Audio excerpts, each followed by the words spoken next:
नमस्कार मु मानसी एमएम्स किचन को मो समस्त को स्वागत करुछि। एबे हमर पवित्र कार्तिक मास चली। आज हेउछि पवित्र अँला नवमी। एई मासरे प्रायतः लोके हबिष पालन करती। आज मु सेही हबिष रेसिपी रु गोटे रेसिपी हमर हबिष डालमा तैयारी करिवि। ताहले चलंतु देखिबा एथिपाई मु कोन कोन सब सामग्री लेछि।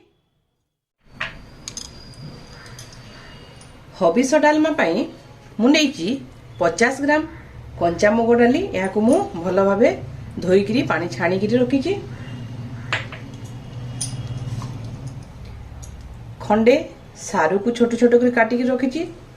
कंदमूल, पालुओ एवं गोटे कंचा कदली को मु काटिकी रखिछि। ए सब मु 50 ग्राम लेखे नेछि।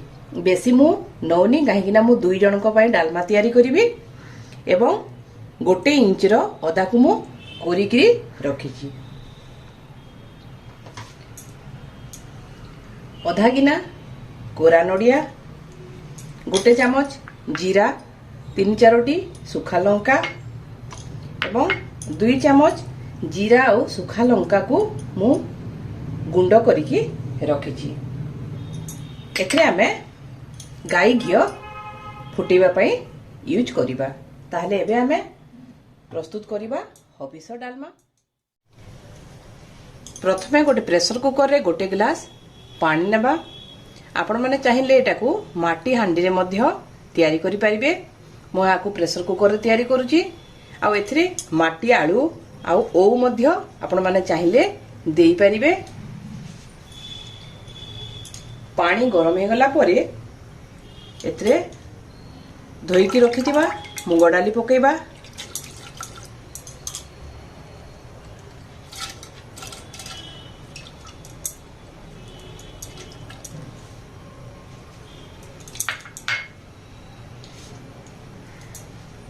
सबु परिबा को मध्य आमे पकेबा। पालुओ, कंचा कदली, कंदमूल आउ सारू आमे कोरिकी रखिथिबा अदा को मध्य एथरे पके देबा।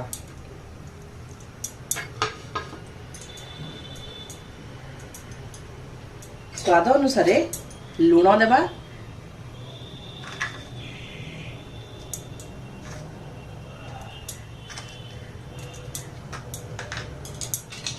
हबिष डालमा रे हलदी पड़ेनी, मैं हलदी पकेबानी। एबे आमे हाकू ढांकुनी लगे गोटे हुइसिल आसीबा पर्यंत आमे अपेक्षा करिबा। एबे आमे प्रेशर रो ढांकुनी काढी देखिबा।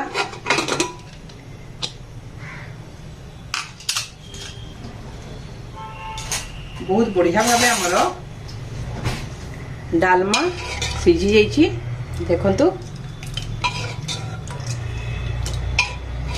एबे एथरे जो नडिया अछि कोरा नडिया हमें एथरे पके देबा।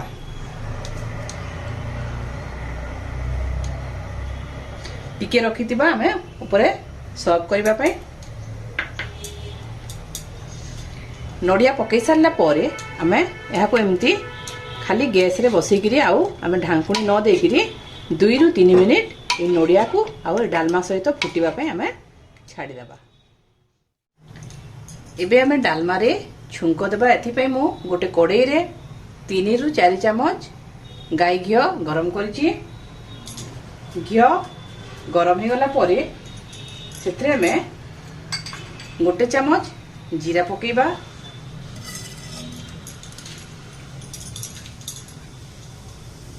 तीन रु 4टी सुखा लंका पकेबा। ए सबु भल भाबे जेतबे फुटी जिवो एथरे हमें सबु डालमा को ढाली दबा।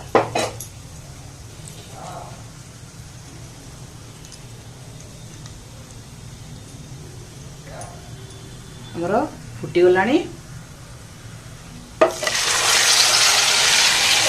हमें सांगे सांग घोटणी घोड़े दबा। एबे आमे 3 रु 4 मिनिट घोडणी काढिबानी जहा फल कि सब बास्नाटा डालमा रे भल भाबे मिसी जिवो। एबे आमे ढांकुणी काढी देबा।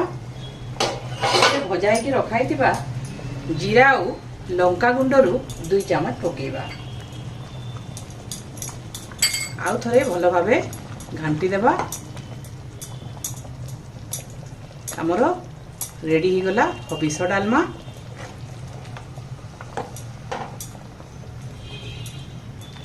एबे आमे आको सर्व करिबा। एबे हमरो हबिस डालमा पूरा रेडी ही जी। आपण माने मध्य एही परि भाबरे हबिस डालमा तयारी करंतु एवं केमती लागिला मते कमेंट करि निश्चय जणांतु। जदि मो चैनल को आज पर्यंत आपण माने सब्सक्राइब करि नाहंती ताले शीघ्र सब्सक्राइब करि नियंतु एवं पाखरे थिबा बेल आइकन को मध्य प्रेस करि दियंतु जहा फल रे आपण माने मोर सब नुवा नुवा वीडियो रो नोटिफिकेशन पाई परिबे। ताहले पुणी थरे आ गुटी नुवा रेसिपी नि देखा हेबा। आज पई एतिकी नमस्कार।